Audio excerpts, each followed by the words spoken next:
Howdy, Jacob here. Today we're looking at the Estee Lauder companies in the personal care products industry. 33.6 billion market cap on 37.5 billion enterprise value. Headquartered in New York City, founded in 1946. They manufacture, market, and sell skincare, makeup, fragrance, and hair care products worldwide. They're known under a lot of different products: Estee Lauder, Clinique, Origins, Bobbi Brown Cosmetics. I don't know much about perfume and cologne, so I don't know all these brands, but I presume that a lot of people that do wear it know them. Their increase of revenue over the last 10 years is not substantial. 10.8 billion in 2015 to 15.6 billion in 2024. And recently, pretty dampened demand, but it does look like they'll have growth right around maybe a little bit above inflation. The biggest concern to me is this bottom line. Pre-COVID, they had some great return on invested capital, great margins, and it looks like they've dampened a little bit, especially the last 2 years, to where return on invested capital is not even double digits, and their operating margin is almost single digits. Balance sheet shows 3.4 billion cash on hand, cash equivalents, with 500 million short-term debt and 7.3 billion long-term debt. So that's about 5 billion net debt, 5 billion in relation to their free cash flow. Not a big concern. You're looking at less than 3 years.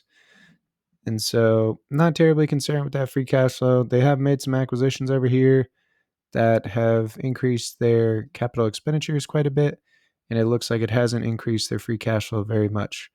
And so if it's not the acquisitions that I would be looking for, I'd be looking to make acquisitions that are going to make your company more efficient.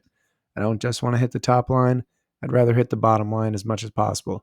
So if an acquisition can maybe increase revenue 2%, but increase bottom line 5%, that's going to be more so the acquisition that I'm going to be looking for, which from a free cash flow standpoint, we actually do not see. We actually see a decrease in cash from operations and an increase in capital expenditures. So negative from all worlds. They do pay a dividend. It is a 2.8% dividend yield. So I think that's about double what the market is right now. So pretty substantial in relation to their free cash flow. It is a good amount. I mean, even if we're generously talking about 2 billion, that's 40 to 50%. Their use outside of that has been investments, acquisitions, a lot of share purchases before, not so much recently, and then a little bit of debt pay down. So that's enough to get me to making some assumptions here.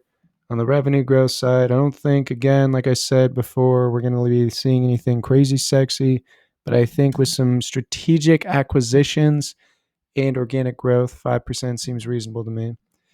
I think that from a share price or share repurchase standpoint, they can just offset stock-based compensation. I don't see that being a concern of mine.